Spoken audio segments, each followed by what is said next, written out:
We lost. Again, we lost.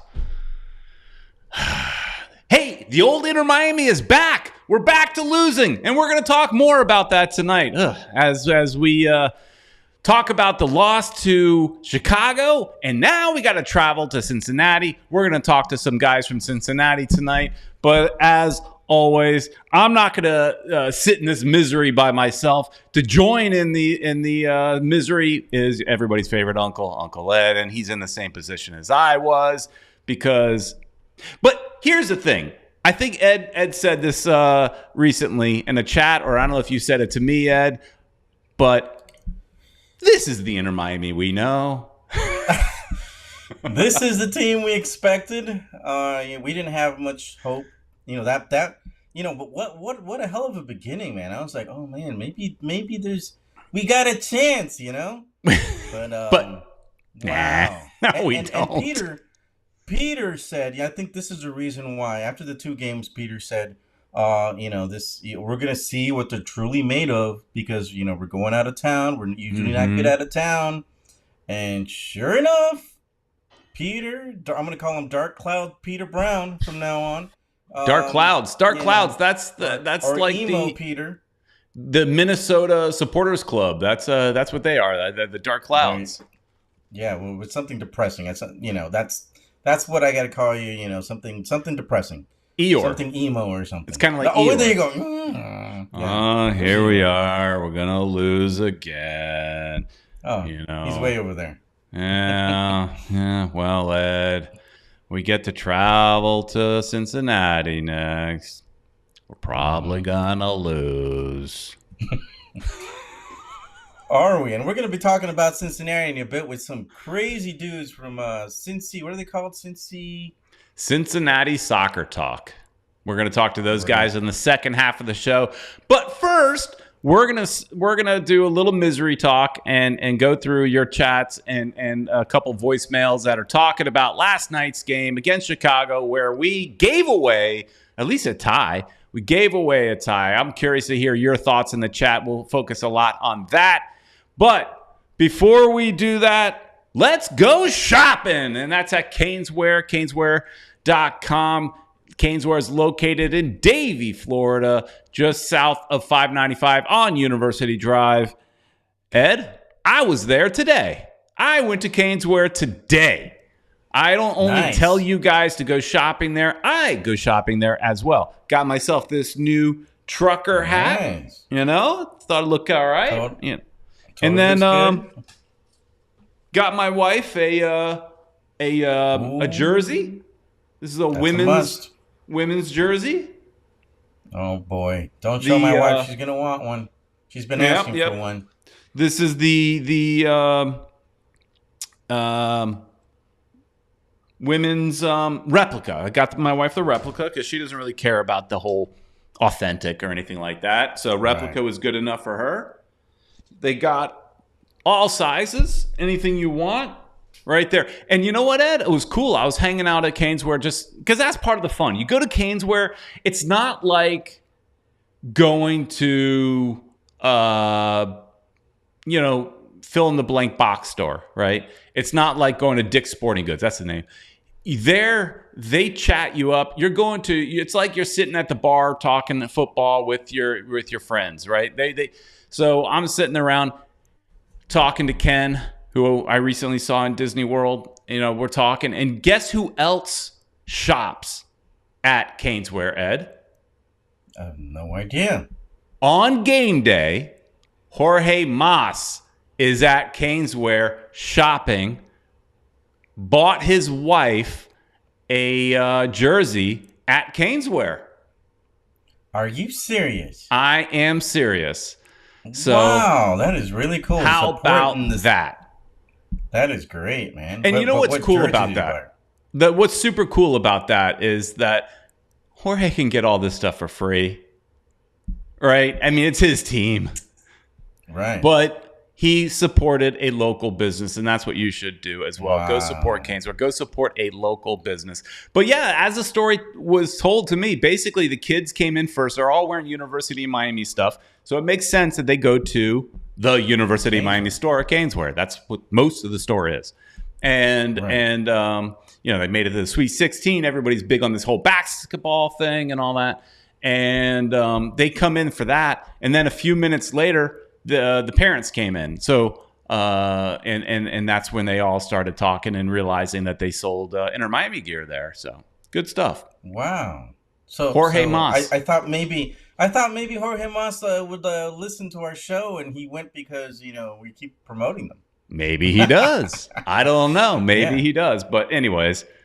Fun story. I thought it was awesome. Tank, who I know you're going to get into the chat in here, but we need a Caneswear up here in North Broward. Maybe Jorge Mas heard an episode, Uncle Ed. Yeah, just what you said. It is a little bit of a drive for me because I am North Broward. I'm almost in Boca, so it's a little bit of a drive for me. But I did it. So, anyways. Ed, let's say hello to... Tank was talking about, he did the show in Spanish with me last Monday. So if you guys want to check that out, check it out. We're doing a Spanish show every Monday at 9 p.m. And if you guys want to be on it, send us a message, and I'll get you on there if you speak Espanol. You never know who's going to pop up sitting next to Uncle Ed there. Yeah, it's always a mystery, and I'll let you know that same day. Awesome. Let's say hi to some folks in the chat, Ed. Pieter Brown, the first one that came up was Sports Shorts. He's talking about your brother. He's got some magic, he said. So maybe he figured out who was to blame. Because we posted, I made that photo. We made that photo. We thought about it last night. Ed and I are sitting talking about like show titles. And the one thing that popped into my head was there's somebody missing. My brother was not at the game. My brother has become our mascot, at least mine and Ed's, because every game he has gone to, they have at least tied or won. They have not lost since he's gone to the games, and he wasn't there. I think he's one of the reasons why I blame our losses on him. And I did as well, and I sent him a text during the game blaming him. How dare he? How dare he go out to dinner with his wife? And the other thing is we took our wives to the game, and maybe we shouldn't. That's what I'm thinking. I just bought her a shirt, Ed. She's got to go. I just bought her a shirt. Oh, okay, never mind. Hopefully they won't listen to this because then they're all going to get on my case. Oh, she can hear me. She's in the other room. Who else is here in the chat, Ed? All right, guys. We also have Anthony Ornelas. He said he looked for us, guys, and he finally got to meet Uncle Ed. Nice. I ran into him. Yeah. We also got B King. I saw B King yesterday. I had a chance to meet B King again, and he said hi to my wife. Before the game, he spoke to Franco Panizo, and he said he had a bad feeling about this game, beginning to wonder what our training techniques are during the week. I actually talked about that last week, didn't I, Ed? I questioned, yes, you did. Are we training these players too hard? Because there's so many injuries. Yes, I think it might be a possibility. Phil Neville's, got that whole Manchester United school of, work them hard, and, I think maybe they're working them too hard because why is everybody injured? It's a lot of injuries. Who else is in the chat? We got Kata also with us. All right. What's up, guys? Tough loss. What was Neville thinking subbing Negri and Pizzi out? Yep. Two of the better players of the game. I got to agree. And well, with when I Negri, saw that happen, there was some sort of an injury, some sort of strain or something like that. Yeah. But Pizarro, I think, was probably one of the better players that we had. He was making things happen, and well, we're going to keep talking about that in a bit. Let's say hello to Richard Greenberg, freezing over there. Oh, okay. Oh, now he's rubbing it in. Hi, everyone. I still can't believe how you lost to Chicago Fire. Shut up, Richard. He's rubbing it in. How's that temperature? Wow. I'll tell you here, I was sitting by the pool all day. Well, when I wasn't at Caneswear. Sitting by the pool, enjoying a few beverages, nice and warm. What's the temperature like there, Richard? We also have Eric Thomas. How you doing? Another guy that's probably freezing his butt off up in there in Jersey. Yep. He wants to be down here, though. He wants to be down here. He does. We got to find him a gig over here. Jose Velasquez is also with us. Wait, whoa. Well, we lose. It's Pieter's fault. He said that we were going to win and lose. Did I? I said we were going to win and lose? I don't know. But he's blaming me for that. He's blaming me. That's all I know. Well, somebody in Peter's family, that's for sure. Techie Stu is also chiming in. Last night wasn't depressing. I'll say this. It was an exciting game. It was exciting. It was a good one. It was good, but then it was bad. That's the thing. One world, one goal. Always with us, always supporting. We already mentioned the next guy, Tank 721. Good old Tank. And, we've got a lot of conversations going on. Let me see if I can find a new Wiseman. How's Atlanta doing? Bad. 6 goals scored on them. What happened, man? I don't know what's happening, man. Our good friend Patrick Barnhill with us as well. Nice. Patrick, were you at the game?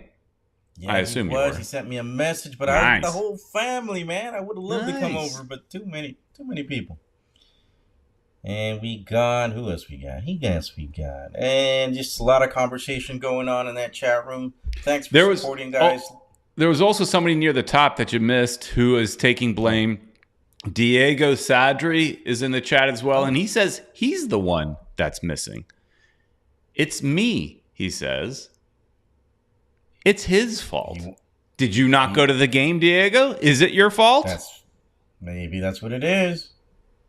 Well, that was the one good thing about last night. An amazing turnout. What was it? Somewhere almost 18,000 people at the game. And it was a bit of a late arriving crowd. South Florida. Shocker. Go figure.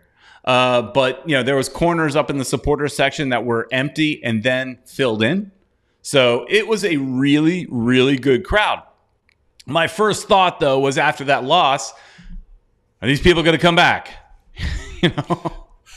That's one of the things that Peter Brown did say. Some of these guys might not show up next game after this result. The team fought back, man. This was an opportunity for us. We had the chance, I think, to win this game, even though we're depleted. We've got so many people hurt.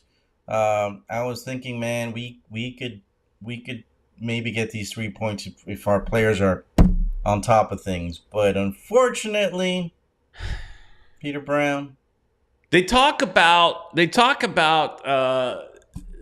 Drive Pink being a fortress, and it was not a fortress. That was not at all. 8-6 is here as well. Tough night last night, huh? LOL. It's not funny. It's not funny. Yeah. Oh man, no, it's not funny, man, because we got clobbered the last moment, and Peter Brown said we should have picked this guy up. Oh my God, the old man. Oh, he's like 100 years old and he scores. I am not a fan. So at the games, it's me, Ed, and our friend Julio, and Julio is always arguing for bringing in all the old guys. He likes the old guys. I think he likes the old guys. He's an old guy himself, Peter. He's an old guy himself. And that's why. He can relate. He can relate with the old guys. I, being the young man that I am. Oh, boy. Prefer the younger guys. I prefer to see a more youthful team. I would rather, if we're going to lose, I'd rather lose with youth than win with over-the-hill players. But Kai Kamara, who's played now for, I think, 10 teams, his 10th team, or 9 or 10, whatever it is, should have been Inter Miami. When he wanted out of Montreal, Inter Miami should have woken up, picked him up, because he's a player, I think, at this point in his career, he's 38, at this point in his career, he knows he's not a starter. He accepts, I think, he seems like he accepts his position as where he is currently in his career. it comes off the bench and just delivers a game winner like it's, you know. He's one of those, subs that you want to have on your team, man. Last minute, he's done that with every team I think that he's played with. And like he said, he's 100 years old and he's still scoring. He's like Zlatan, kind of. He just scores. And I mean, he's been everywhere. He can't stick it with any one team. That's his negative. So obviously there's something wrong there. Tank agrees 100%, 100%, 100%, he says. Wow. So, all right. And Richard agrees. Kamara had a good season last year with Montreal, but he had some disagreements with the club, and he wanted to Kata feels that he has been known to be a tough locker room presence. So I don't know. Joseph is enough. I don't know. I think you take a chance on him. You say, is your coach a strong enough coach to control the egos? He proved to be strong enough to kind of put Higuain in his place, Right. And yeah, he could have done it. But the thing is, Peter, we're just... Here's the other thing, Ed. I was watching the replays again today. I didn't rewatch the entire game because I had a busy day shopping. But what I noticed was just our defense, specifically DeAndre Yedlin, a little slow to come back. And two of those goals, he's part of the reason. He's part of the problem. He's going up too much. He's still thinking about the baby, probably. I don't know. It's tough to say, but a lot of people in the back, man. Kristoff didn't look good. McVay didn't look good. I mean, Negri kind of was, apart from that great goal that he made. But did Negri also get an assist? I think. I'm not sure, but Negri, I thought, overall was good. And I wouldn't blame Sergi on some of that stuff. I mean, he was trying to cover like two on one of the goals, at least. He's trying to cover two guys. Right. And it was interesting. Just we're going to get to the voicemails real quick because, we have a time limit here because we want to get to talking to our friends over in Cincinnati. But one of the things that our buddy over Franco Panizzo, he got his article in the Miami Herald this weekend. So that was congratulations on him. He actually asked... here, let me. No, it's not. I don't think it's gonna work. Anyways, he asked Ezra Hendrickson, the Fire head coach, is it about scoring on Miami or whatever? And he says Ezra Hendrickson said, we noticed that once the ball gets on the wing in their final third, when they are in the box, they get a little narrow, and they always leave the back post. And he's right. He's right. They leave the back post. In this case, it was, Yedlin's fault for that. And of course, Neville's reaction was, that's bull bleep. Really. He didn't believe it because, here you have another head coach calling out his coaching tactics. But Ezra's right, because if you even look at one of last week's goals, Neville was there, but he was on the wrong side of the player. So that is something, that they've got to work on. And Neville needs to check his ego at the door there and admit that. Yeah. I don't know, Peter. I still believe that Neville is better than Ezra. So, you saw what I did there. Yeah. I got a lot of those people. We need a drum roll. Here's the thing, folks. Listen. Ed's been trying to use this joke for 2 weeks. 2 weeks. He's so proud. He's so proud of this joke that he's trying to throw it on everybody. He tried to, if you watched last week, he tried to throw this joke on a 20-something-year-old kid from Chicago. Didn't know. He didn't know what we were talking about. Over his head. I appreciate it, though. I like it. Well, there you go. I get it. I got plenty of those. Keep coming with those super 90s rock jokes. Got any jokes about the Smiths? Oh, yeah. Well, no. I know that's one of your favorite bands. Yeah. But going back to soccer, Peter Brown, what else can you think about that. I mean, what else can we put? Definitely, we're missing our captain. Gregory. It's just Gregory's just so incredibly missed, man. Yeah, It's just we were big also hole back there.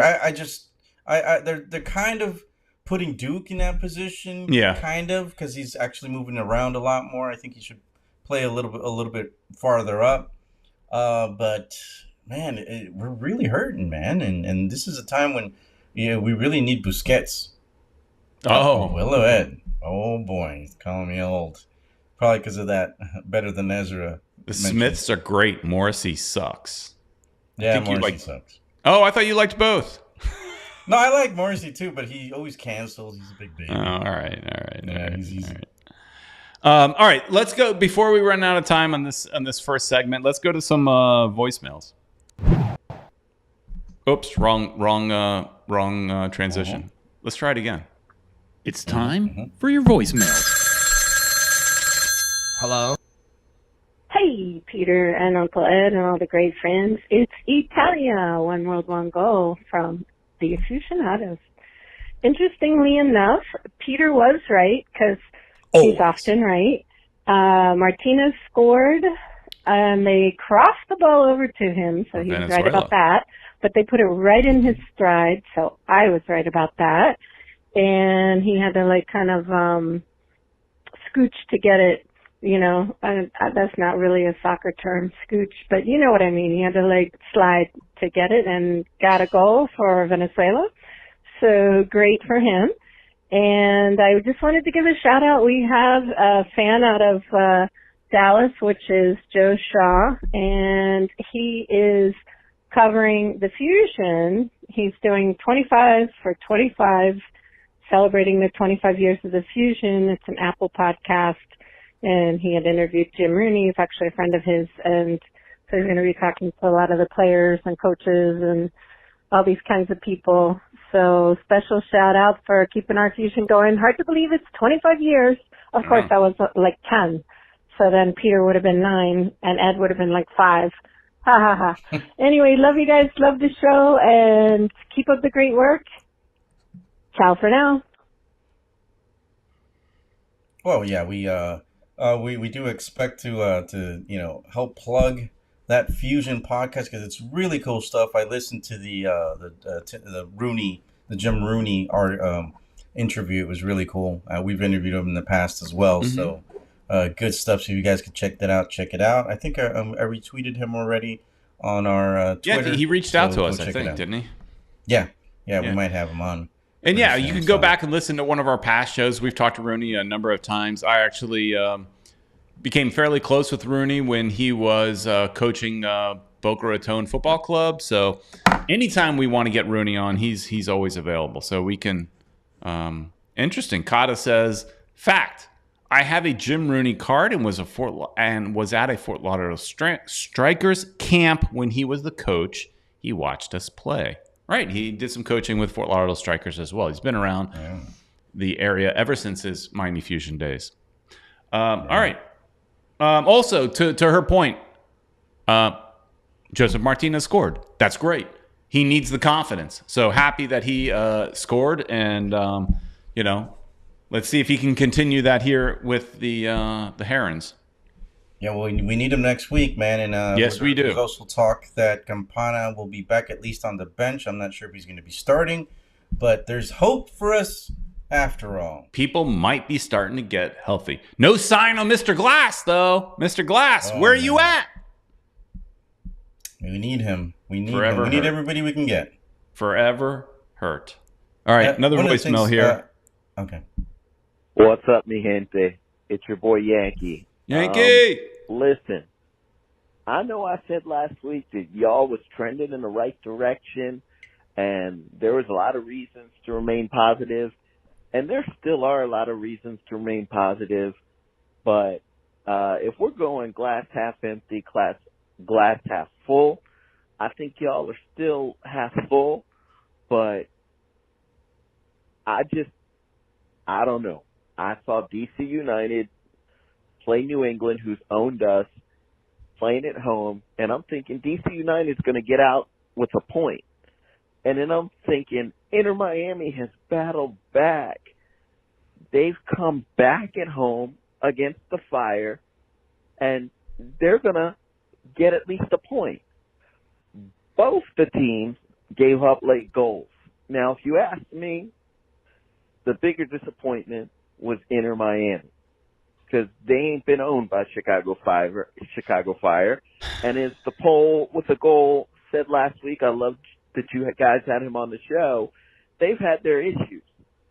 But when I look at that game last night, if you ask me who the best player on the field was between Inter Miami and between Chicago Fire, I have to maybe say it was that 19-year-old kid, Brian Gutierrez, who certainly did more in his position than Bryce Duke did with his opportunity. I know the kid did not score a goal, but at 19, I'm asking myself, how soon are the Fire going to sell that kid? Because you want to strike while it's hot. Anyways, y'all hang in there. Holler at you later, players. Holler at you later, player. Love that. Love hearing Yankee Boy. Goes back to our old days when we were audio only.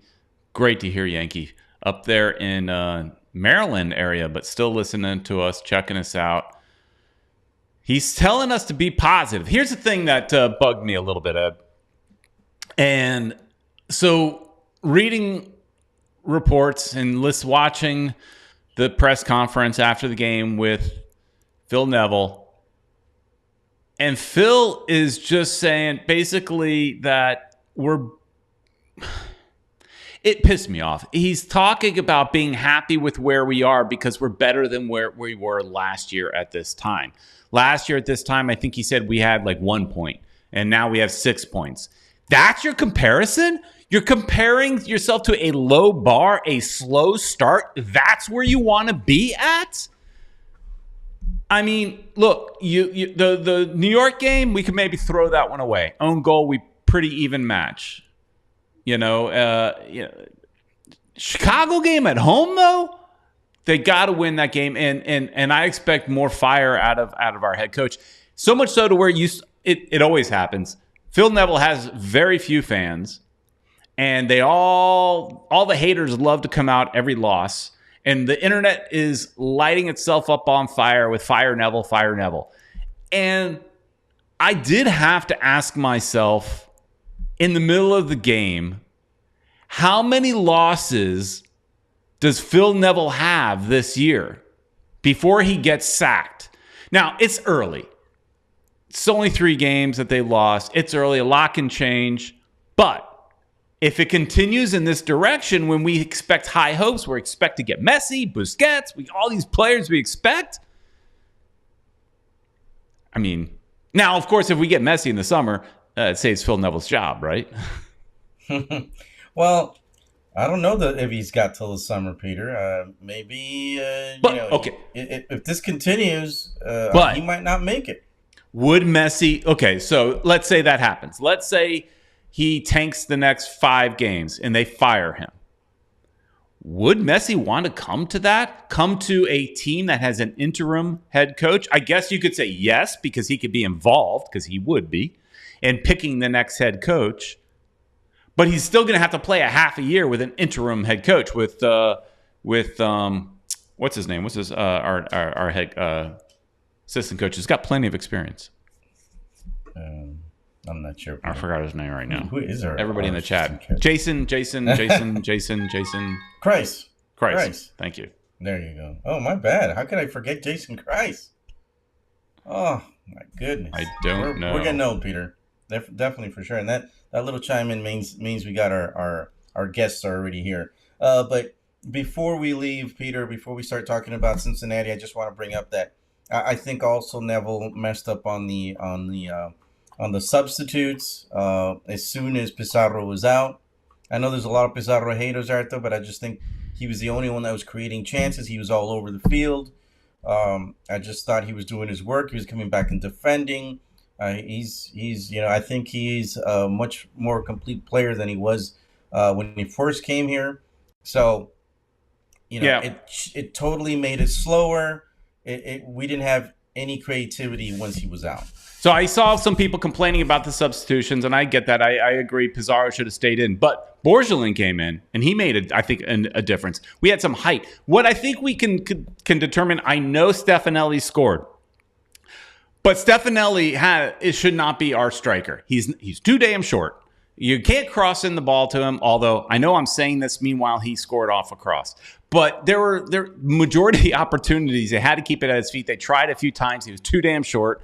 So, anyways, and it's not going to get any easier next week because this team that we're getting ready to face, and we're getting ready to talk to the guys from Cincinnati Soccer Talk, they do a show similar to this up in Cincinnati. Those guys, I don't know. I think they got used to being the wooden spoon winners or candidates, at least for the beginning, their entire history. Up until last year, they made a couple changes. And now, all of a sudden, Cincinnati's second best team in the East and a real contender. And it's amazing how they've turned it around.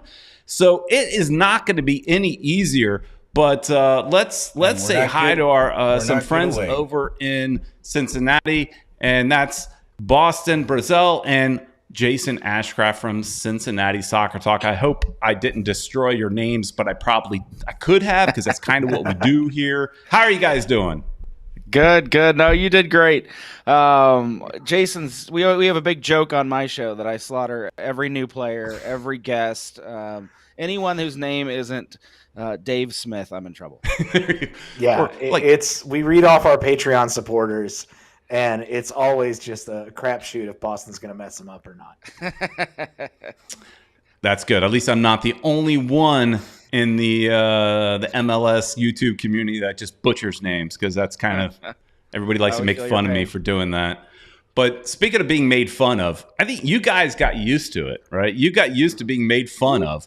You come into the league and you're the laughing stock. Everybody, I mean, hey, look, let's be honest. We've had some of your players, and do you want Uoa back? We'll give him to you. You guys have turned it around this season. Well, it started last year, but you've really turned it around. I mean, but maybe it's the head coaching, Pat Noonan. What do you guys think? It is the head coaching, and it is the general manager change. Bringing two guys from the Philadelphia system in here was by far the greatest thing in the world. Honestly, Cincinnati and Miami are similar in a lot of ways. We have an ownership that is dedicated to spending money, but it turns out you need a little bit more than cash to run a team in Major League Soccer. So we had the money, we had the fan support. The piece we were missing was our front office couldn't get out of their own way. And so they thought they had the solution of we were successful in USL, let's take these guys up. And then the solution was let's go full Dutch and see how that works out. Just ignoring everything it takes to be successful in this league. All the teams with all the history and who's doing it and how they're doing it, throwing it out the window and saying, we know better. This is kind of the arrogance of the first 3 years of FC Wow, Cincinnati. that does sound familiar because we came into the league telling everybody, we're going to teach you how to play football. You guys play soccer. We're going to teach you how to play football. Oh, guys, but tell us about Nashville. You guys go to Nashville and you get the win. How in tarnations did that happen? Defense. I mean, really, if everybody talks about, Brenner, Acosta, and Brandon Vasquez, but really, it was a really great defensive effort down in Nashville. I think a lot of fans, myself included, thought that maybe we get a draw out of it. Nashville's not a bad team at all, with the reigning league MVP on the roster. But really, it was a stout defensive effort, and people stepping up like our rookie, who was filling in midfield. We were missing some guys, and that's kind of been the story this season. Outside of that crazy Chicago match, we really haven't given up a lot of goals at all. So it's really the defense that's making this team competitive, and our offensive players, the guys that we're really known for, really haven't got off, to a great start, and it's defense that's keeping us going. Defense has been our problem. As offense too. Yeah, right. Offense too. I mean, injuries and just in general. But Yeah, it's what kind of an impact has really Pat Noonan had with this team? Because he was great in MLS with New England. Definitely toiled his way around the league, and as an assistant, finally gets his chance. I don't know if I didn't think much of him as a head coach. Kind of surprised that he's maybe been a big part of turning this team around, because it's. Again, do you want Uoa back? I'm keep going back to that. It's just in the back of my mind. Do you want Uoa back? Anyways, we were Pat shocked Noonan. we were shocked you took him. And he played this weekend, and he started, and you could have him back. No, we were ready to move on from that experiment. In fact, talk about Pat Noonan. Yeah, I was worried about Pat's arrival in the league, because you can't just flip a switch and fix your roster. You guys know this. It takes years, because you sign these guys to these deals, especially the DP and the high TAM deals, where all of a sudden that money is gone, and rebuilding under a new coach just isn't. It's a multi-year thing, and that's why we stayed in a ginormous hole of our own making for 3 years. Pat Noonan brought a philosophy into this team. He was able to take the pieces that we had, like a Brandon Vasquez, already on the roster, Brenner, already on the roster, and find a way to make them, to build a system that worked for them, and then bring in the pieces around them that would play his style of soccer that would work. And actually, he admits that first year we never even played his favorite formation, because we just didn't have the personnel for it. But he was wise enough to kind of understand that and build the team around it. It helps that he came with his buddy Albright, who knows, like, they already know how to work well together. In the chat, Kata is asking here, how is Brenner's attitude after being denied a transfer to Europe? I think he's handled it actually really well. I think the transfer rumors, there was a rumor of a loan, I think, to Nottingham Forest that didn't work out. I think he understands that if he wants to get to where he wants to be, which is Europe, he's going to have to score goals. And he has not let the failed transfer affect him. I mean, if you watch him play, he's hustling. He's all over the pitch. Of the two strikers, he's the one that's going to drop back more, and maybe try to create a little bit more. And I think really, if he can get a few more goals in, we're probably going to lose him in the summer if he can get to where he was last year. And I think that's his goal, is to come out hot offensively and hopefully make that summer transfer. Good for Brenner. He was signed to a $13 million transfer, raises his stock overall. But bad for Brenner. He was signed to a $13 million transfer, and FC Cincinnati doesn't want to lose their butt on it. So he's got to make someone else see that value. Nottingham was close, but they weren't that high. They weren't high enough for FC Cincinnati, because right now Brenner is still a valuable asset to have on the roster. So there's got to be a compromise there. We don't want to hold him back, but we also have to get something that doesn't make us look like fools. Yeah, you don't want to lose that dinero there, right? So guys, we're going. We're not a good team. We're not a good team. Period. Yeah, but right now, especially not away, we haven't done too well historically. On the road, on the road historically. What do you guys think you need to do to get that win over there in Cincinnati? Let me tell you, I'm not writing this game off, because I made the mistake of writing Chicago off, and you guys just played them. So they're did we. They're a little bit tougher than they look. Like, so did we. Yeah. We had to come back from a 1-3. Yeah, we had to come back from a 1-3 deficit in 10. We had to sub a cost on, and in 10 minutes get 2 goals back just to leave there with a tie. And I was surprised. Chicago, we'll see where things stand by the summer, but they're way more dangerous than they first appeared, in my opinion. So we'll see.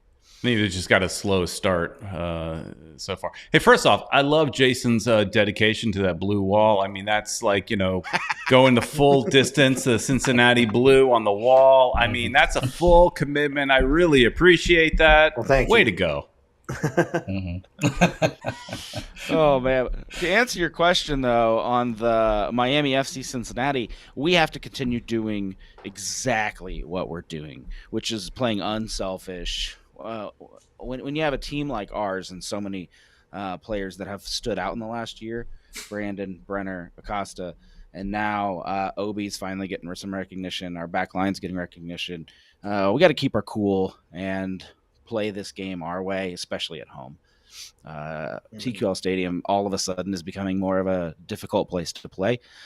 We've won both of our games there so far this year, and the fans are going to be expecting another one. So as long as the guys can continue playing as they're playing, teams are bunkering a little bit more against us this year, and finding those paths in is getting more difficult. So you'll notice our scores have gone drastically lower compared to the end of last year.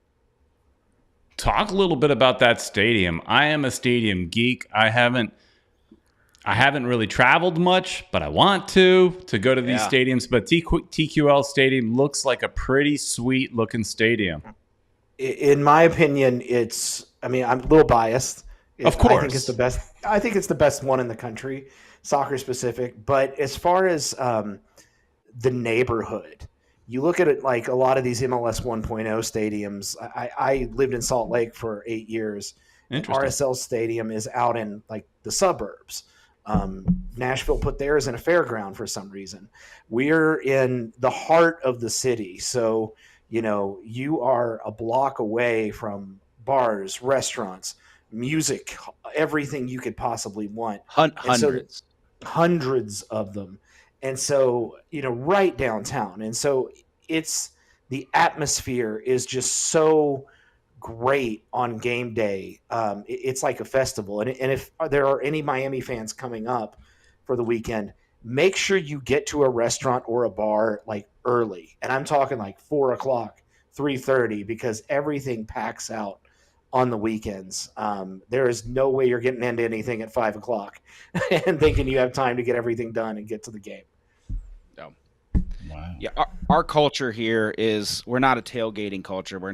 We are a go into the community, spend our dollars, go to the bars, go to the restaurants. It started that way in Clifton when we played at UC because there were no parking lots. There just wasn't. It's a college spot, and there was nowhere to tailgate. Everything was garages or dorm room buildings, right? So when we made the move to TQL Stadium, now we probably have some surface lots we could chill out and have a tailgate scene. But that's just not us. It wasn't our culture to start with, and so we didn't bother to switch. We're more of interconnected. This neighborhood let us put our stadium there. Let's go have fun. Sounds like Cincinnati has a little more expendable kind of money there to just throw around at the bars. That's a good thing. Our supporters think I'm a little more broke.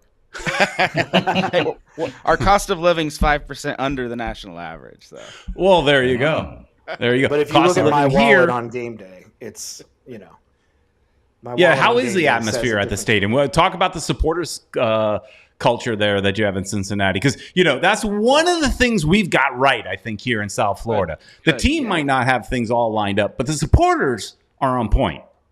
Yeah, our support here is great. I think if you followed us from our USL days, that was the thing that really stood out, were the supporters groups and just how people latched onto this team. If you come to the stadium, we have the Bailey, that's the supporters section. It seats over 3,000 people. It's a hot ticket just to get in there, even if you're not a part of a supporters group, and they bring the noise the whole time, and they're able to get most of the fans into it. And there's some chants. I don't sit in the Bailey. I sit kind of on the other side. I was wondering where you guys sit. Yeah. And, but you'll hear the fans, getting into the chants as well, even as far over as I sit. So, they do a great job, and hats off to Miami. I've watched a few your games, and your supporters really bring it as well. If your fans stick by the team in bad times, the place is absolutely going to be rocking in the good times. So that's what most people have said to us. Is that how did you maintain your fan base after the third year of losing every bloody game? How many wooden spoons do you guys have? 2, but 3 if you count. So at least we don't have any of those. Supposedly, they threw out the COVID year one, I guess, technically, but people still credit it. You should. We were still if we're taking credit for making the playoffs in the COVID era, because we do take that credit, and even though that was an expanded field, you guys gotta take the spoon. Yeah. But yeah, if you guys show up now, then your fans will never, you'll always be there. So that's the best thing about it. Good fan bases support even in bad times. A friend from Atlanta, a new Weissman, asks, do you think Brandon Vasquez would try to get into the Gold Cup squad this summer? What do you guys think? He's going to have to kick some more goals, guys, because there's a lot of hot strikers in Major League Soccer and a lot of hot American strikers around the world right now. Brandon got picked at a good time when everybody was kind of stalling except for him, and now he just got his first one. So we think that monkey's off his back after this week. But he's still going to need to pick up his pace if he wants to catch the U.S. men's national team eye for a meaningful competition. Mm-hmm. But if he doesn't, it's a shame he'll have to play for FC Cincinnati. Oh, that sucks. I've never been up to Cincinnati area, so dude, come. Yeah, it sounds like, clearly I'm not going to be there for this next game, but it sounds like the way you guys describe that area and being the stadium geek and also my daughter is graduating high school. That means she goes to private school. That means I have additional funds now. Maybe next year I could start traveling to some stadiums. Maybe I go up to Cincinnati to see the TQL. I don't know. That one in St. Louis looks pretty awesome too, though. So I'm doing that one next month. I just got back from Nashville today, and then I'm going to St. Louis next month for that. I'm just like you. I have to see these new ones. I keep checking them off my list. I've only been to one other stadium in the MLS, and that was FC Dallas, and that was like 15 years ago, something like that. It was a long time ago, but I getting to that age where there might kids are growing up, might be able to do some traveling. How far are you guys from the nearest MLS stadium? Because you're down there, Orlando, I'm guessing, and then what else? Orlando's only a 3-hour drive. The guys here like to tease me. I go up to Orlando a lot. But that's because I like to go to Disney. I'm a Disney nut. But that's where all your money's going there. Yeah, exactly. It is true. 100%. He had the Disney pass, guys. I do. I have the annual pass. I can go there all the time. But yeah, it's an easy drive to go to Orlando. And I take that back. I have been to Orlando Stadium a number of times as well. I discount that one because it's Orlando. Okay. Yeah, we're fortunate enough that we have a lot of drivable MLS stadiums. In 5 hours, in 5-hour range, you have Nashville, St. Louis, Chicago, Columbus, and am I missing any? I know we have USL stadiums too, like Louisville City and more, just a couple hours away. So we in Indianapolis, so we have a lot around us. That's cool. I wish we would have that. I got to go to Austin, got to go to LA. Where else did I go? Well, Orlando. So yeah, we plan on making stuff, but things are kind of expensive over here in South Florida. So the cost of living ain't cheap down here, guys. Yeah. We got the weather, but the cost comes at a cost. Hey, Kata in the chat room is asking you guys just how good has Nwobodo been? Nwobodo. Okay. He is the anchor of the team. To be perfectly honest, when he was brought in last year, it's like pre-Obi and then after Obi, because he came in, solidified that defensive midfield, and really it was a completely different team after that. That's when we got good, was when Obi came in. And this year he's really improved. He's learned what it takes to avoid getting yellow cards in MLS. When he first came in, he was a destroyer, and he was getting yellow cards all over the place. Now I think he's maybe only gotten 2 in the entire season. So, and they've been spread out, which is great. Absolute anchor of this team. Watch him this week. If we win or lose, it's probably going to be on his play in the midfield. The guy, Pat Noonan, said when he got to FC Cincinnati, they did not have a thief, a ball thief, someone who's a shark who's just going to just get in there and fight. And he found Obi and brought him in. And they had been scouting him at Philadelphia. And so we kind of poached that and brought him in. Brandon, Acosta, these guys are going to get all the glory because they score the goals and they get the assists. The real linchpins back there. Watch them. Wow. All right. Guys, tell us a little bit about Cincy Soccer Talk. I mean, what are you guys about? I see you guys got a website, a podcast, you got Patreon people. I mean, you guys got loaded or something. Yeah, we've been at this since 2016. Actually, we were created as before the USL team ever kicked a ball. We decided we were going to cover it. Our founder Nick Suberling started this little project, and it has since grown into a pretty decent media organization. We have 4 podcasts now. The main show, a mini podcast called Jersey Swap. We have another tactical podcast that's more for like the hardcore. I want to know all the tactics of the last game and the future game. And so we actually have a former coach and a former FC Cincinnati player that break all that stuff down. And that one's called Talking Tactics with Coach Goff. And then we have the website that gets pretty good traction with FC Cincinnati fans in the area, and this is all just to keep our fans informed, and then of course photographers and all of that stuff, that press boxes and everything that goes with it. It's a pretty good looking website there. Yeah, we appreciate you guys asking. It's been a fun project over the years, and so since we're fan media, we're fan supported, and we tell our fans, as you want this to grow, we'll just grow with you. So if you want us to do more, fund it a little bit more, and we'll do as much money as you give us. We'll just keep making it bigger and bigger. If you want us to scale down, stop funding it, and we'll scale down. See, Ed, we got to learn from these guys. We got to ask. They know for what money. they're doing. Ed, I always feel bad asking for money. These guys just came right out and said, "Give us more, we'll do more." You know, so Right. we need to. Well, we're going to learn from you guys, I think. You got to We'll learn try. from you guys. Yeah, there you go. We did it 100% free for years, and it was no problem for us. But eventually, the costs grew. I think the day our site got hacked and we had to pay like $800 to get it back, we realized maybe we should try to get some money in here. All right, so let's end on this. Predictions. What is your prediction for the game next weekend? Cincinnati versus Miami up there in what maybe, I guess, chilly Cincinnati? Warm today. I think it's supposed to be nice this weekend. Okay. I think it's supposed to be in the 60s. So Oh, that's cold for us. yeah, cold it's for you cold all. for us. This We're is just coming out of 84 winter degrees. up here. That's, So yeah. yeah. So what are your I wear predictions? gloves to 60 degrees, yeah. I'm gonna say, if FC Cincinnati plays defense the way they have been the majority of the season, then I'm pretty confident. I'm gonna say 3-0 Cincinnati. 3-0? 3-0. I'm taking a big. Damn, you have no respect for us.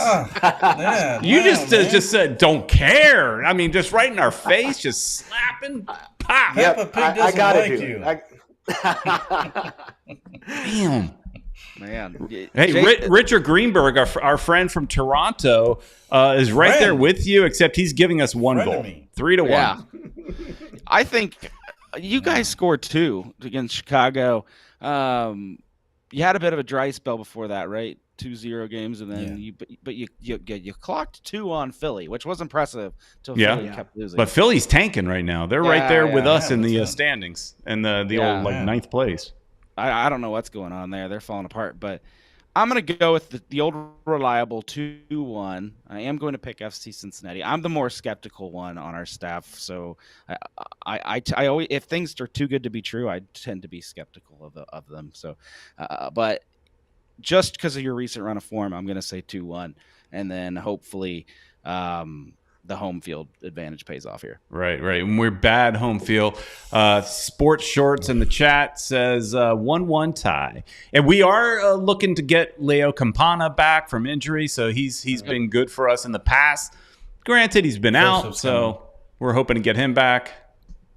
Joseph will be back too. Joseph Martinez, but he hasn't scored for us, but he did for Venezuela, so maybe he can start scoring. Unlock. If I remember correctly, though, guys, the last time we played, wasn't it like a 3-3 draw? It was some like weird, just absolute crazy game.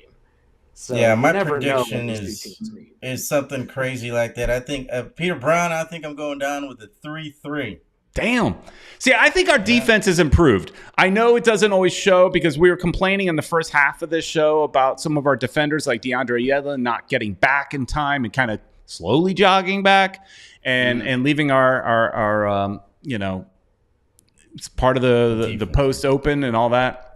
But I think our defense has definitely improved with Kristoff and playing in the center. I think we're I don't think we're giving up 3 goals. I know we just did, but I don't think we're doing it 2 weeks in a row. So I lean more towards what maybe Sports Shorts is saying, and the fanboy in me is saying 1-1, but probably reality is 2-1 we lose. But I don't want to put that out there in the If you walk away if you walk out of TQL Stadium with the first win in Major League Soccer in that stadium this year, you hold your heads high, because that's a draw. I mean, you walk out with a draw, you won. And Miami does have, I think, the first win in TQL Stadium, right? Yeah. Because you all were the openers. So. There you go. But that was when you guys were bad. So you're not so bad anymore. But you happen to play us first in 3 years of losing, so all right. Worked out. Hey, guys. This was a lot of fun. Thanks so much for spending some time with us. Everybody, go take a listen to Cincinnati Soccer Talk. Follow them at Cincy Soccer Talk on YouTube. I think is that your Twitter handle, I assume, as well. Yeah. So everywhere at Cincy Soccer Talk. Love what you guys are doing. Should be a lot of fun this weekend, and we'll catch up with you guys somewhere down the line. Thanks so much for joining us. Great. Thanks, guys. Good luck this weekend. See ya. All right. Thanks, good luck. guys. All right, Ed. Oh, Peter Brown. I hate to say that we're going to get 3 goals and it's going to be 3-3. I just think we're going to have the firepower back, so I think we'll be able to score. But if you've noticed, we've scored with players that aren't even forwards. Right, Negri. So, that was a great goal by Negri, by the way. That was a great. great goal by Negri. With his left foot, and he made a little, what's it called? Chanfle, they call it in Spanish. He kind of deviated the ball a little bit. He went to the corner that was more difficult instead of going for the pole, which is what I think the goalie thought was going to happen. Kata is saying 1-1 draw. We need at least a draw. A new Weissman thinks 2-1 Miami. Miami's winning. Joseph scores his first goal. He just loves Joseph. Yeah. It's his old guy. He loves Joseph. So I agree with Richard here in the chat. It's so weird that FC Cincinnati is a really good team this year. Now, of course, it's early. But for now, they're looking strong, and we are looking suspect. We can't tell which is the team. Was the first 2 games the real team, or is it this one that's been losing left and right? Yeah, and I just go back to watching like the MLS 360 and watching Kaylin Kyle on the breakdowns, and she still had all her pink on underneath everywhere, and was still a Inter Miami homer, predicting us to be really, really good. And I don't know. I think those predictions were a little premature. Yeah, I was drinking the juice too, Peter Brown. But we all knew that losing Pozuelo was a massive hit to this team and was going to hurt us. And I think that is the biggest difference between this team this year and the second half of last year. The biggest difference is Pozuelo, and they could not write him the check that he felt like he needed. They could not secure his services. He's where? I forget where he is. Turkey? Somewhere over there? I don't know. He's in Turkey. He got there just in time for the earthquake, too. I know. So hopefully he's okay. Yeah, that is true. Man. I can't help but at the time thinking, that's what you get for leaving us. Oh, that's evil. But I know it's bad, but yeah, come on. Yeah, Peter, let's hope that the team could bounce back from this. I mean, they do fight back, and that's why I'm thinking, it might be a tough game, against Cincinnati. I mean, they're on a roll. It's going to be tough, but I think we at least get 1 point from them. I hope. All right, let's hope so. We're being homers. Homers. I mean, look, I'm torn. I think we could lose 2-1, and but I'm hoping for probably a tie. I don't think we're gonna win. But let's hope for a tie. But let's talk about what's going on later this week on this channel. Tomorrow, Monday night, we are talking Spanish.